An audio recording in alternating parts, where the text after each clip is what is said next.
Dikatakan Utsman bin Affan dari Sayyidina Utsman bin Affan radhiyallahu taala anhu, qala, beliau bercerita, sami'tu Rasulullah, aku mendengar baginda Nabi Muhammad sallallahu alaihi wasallam yaqulu, bersabda, man shallal isya'a fi jama'atin, barang siapa melakukan salat isya dengan berjamaah, fa ka'annama qama nisfal laili, seolah-olah dia bisa menghidupkan separuh malam dengan ibadah.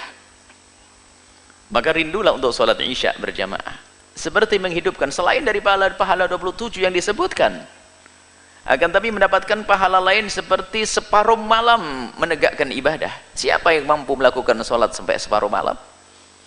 Akan tapi dengan melakukan sholat berjamaah isya, seperti dia menghidupkan separuh malam.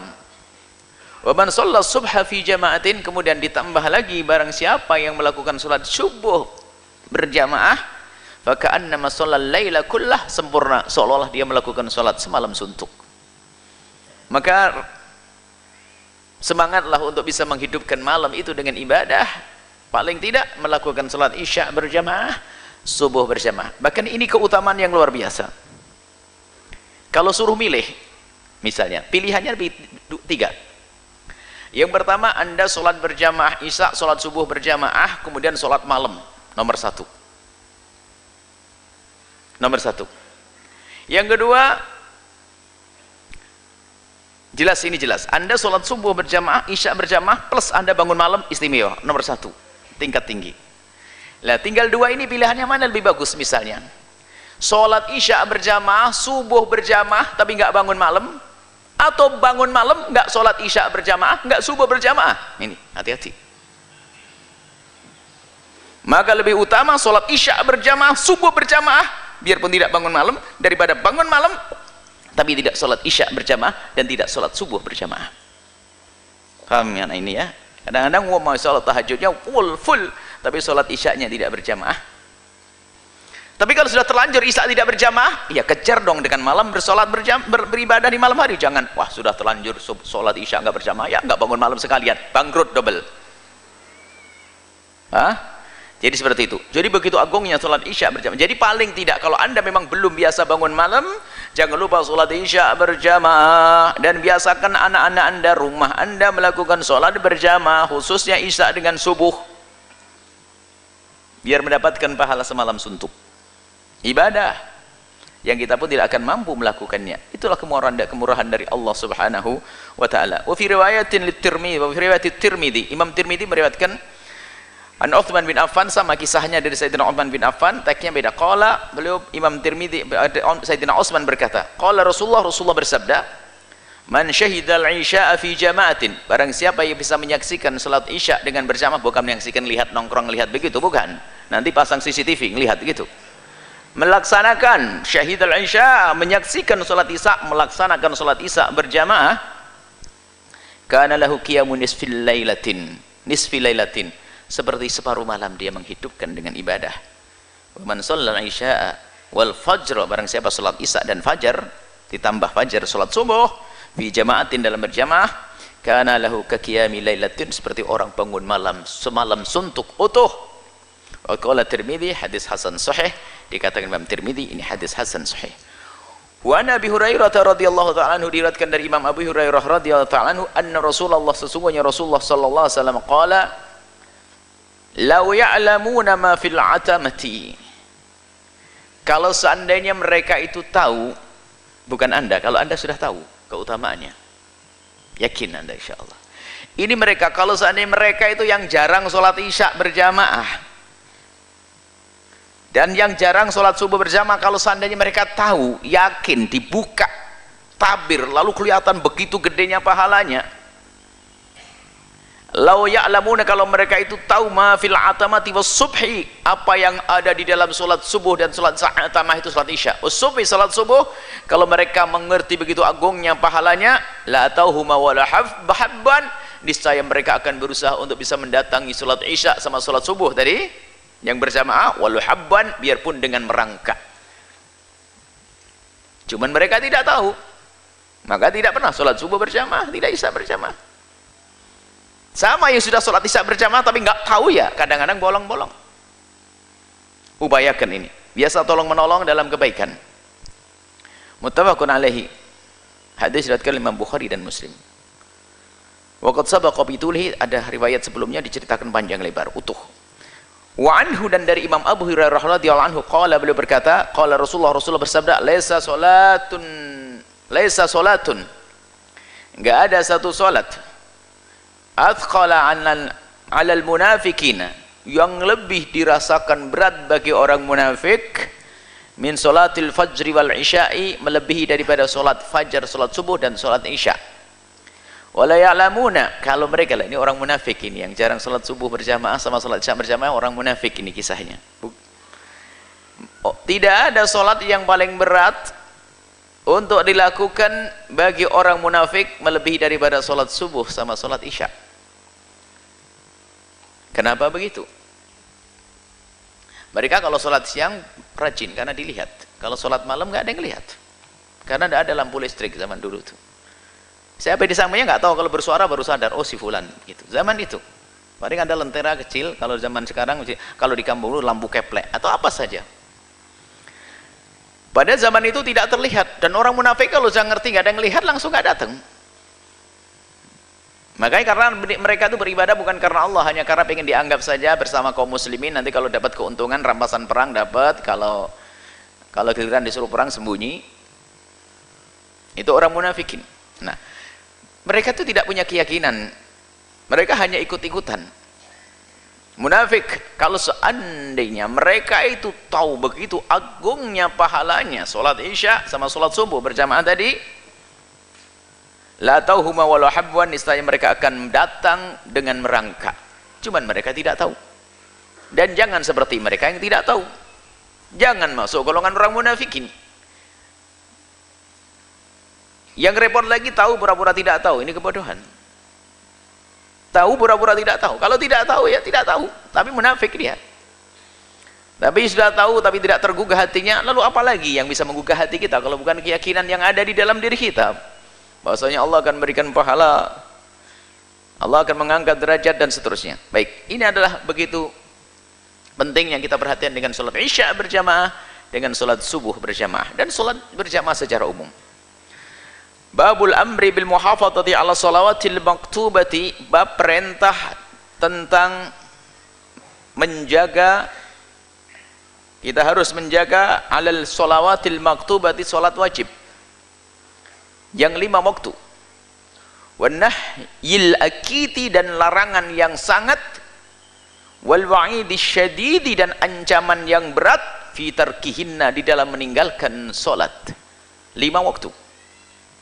Kalau Allah Ta'ala, Allah Subhanahu wa Ta'ala berfirman, hafidhu ala sholawati was sholatil wusta, jagalah salat. Perintah, kalau sudah perintah adalah harus dilakukan. Hafidhu, jagalah, ala sholawati, semua salat 5 waktu, was sholatil wusta, dan ada lagi namanya salat wusta, dinamakan salat tengah-tengah. Ulama berbeda pendapat, manakah salat wusta itu? Kebanyakan ulama mengatakan salat wusta adalah salat asar. Ini adalah juga ada suatu yang sangat berat, salat asar itu. Biasanya tuh warungnya itu, tokonya semakin ramai sampai mundur-mundur, hampir maghrib salat asar. Yang punya toko, paham? Salat asar,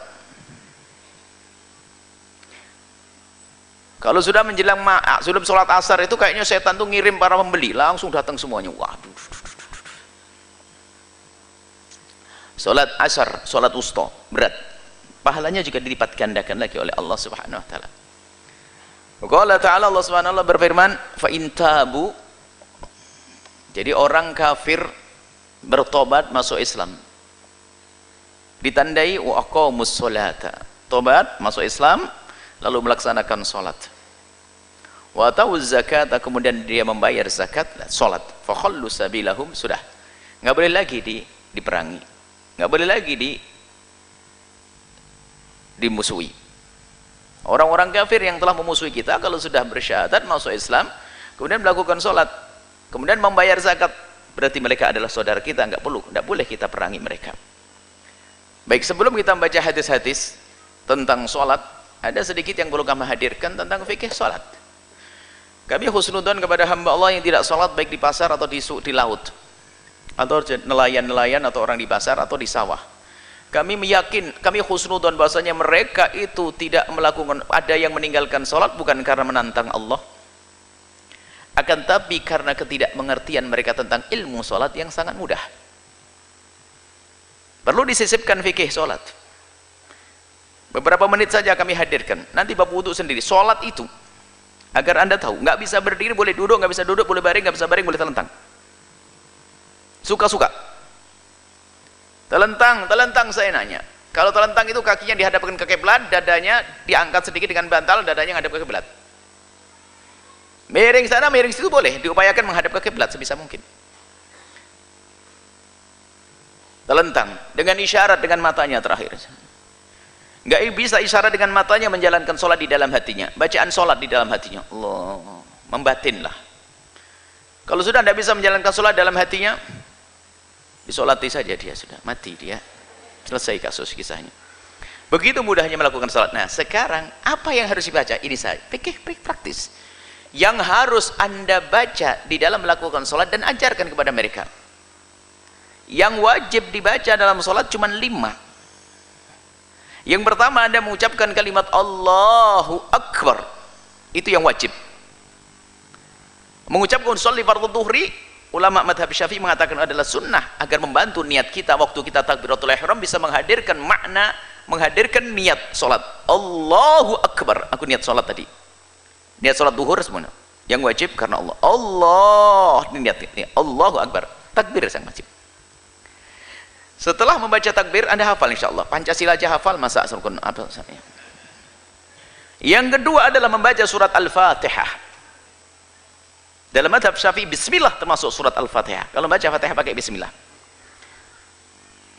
Membaca surat Fatihah. Adapun kabira walhamdulillahi ka Allahumma ba'id baini wa baina khataaya kama ba'adta bainal masyriq adalah sunnah.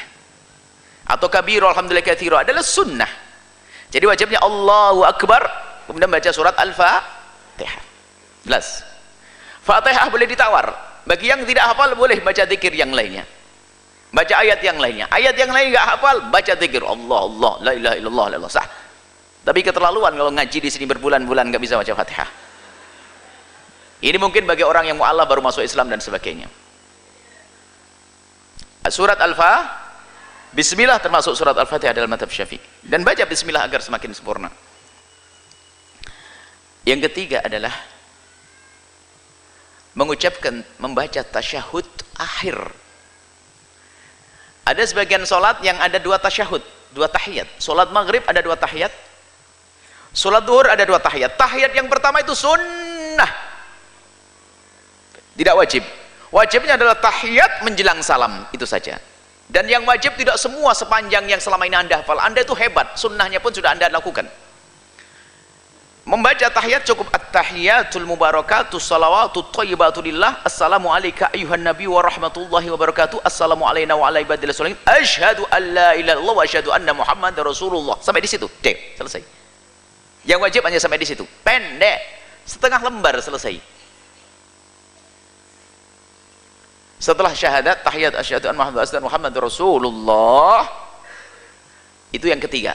Kewajiban yang keempat, membaca sholawat kepada Nabi. Allahumma salli ala Sayyidina Muhammad. Sudah selesai. Anda panjangkan lagi, wa ala ali Sayyidina Muhammad kama sholaita. Itu kelebihan.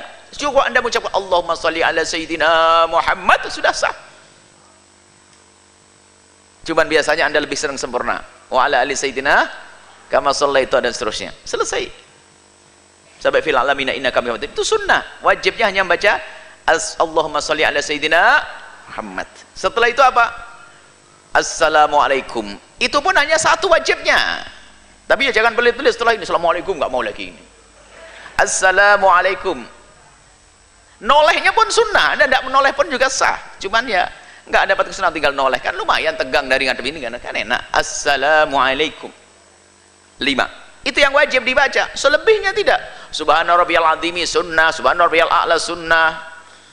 Rabbana alhamdu rabbana alhamdulillah samawati ba'mil azima fi syai'in syai'in ba'du sunnah. Rabbi firli warhamni wajburni wafa'ni warzuqni wahdini wa'afini sunnah.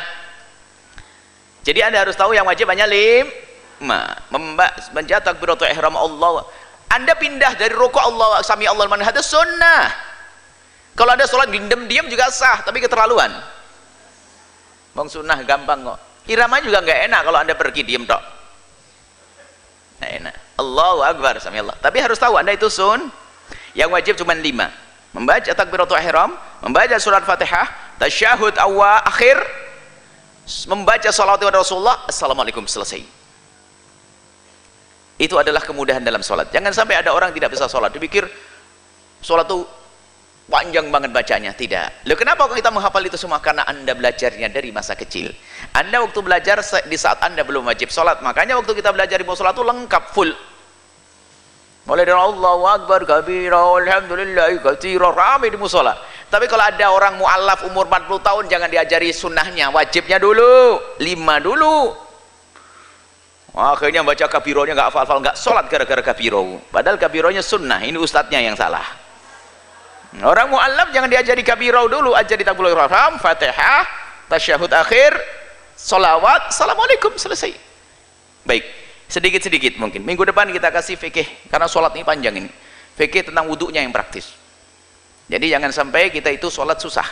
Setelah anda menyaksikan video ini, jangan lupa berselawat kepada baginda Nabi Muhammad sallallahu alaihi wa alihi wa sahbihi wasallam.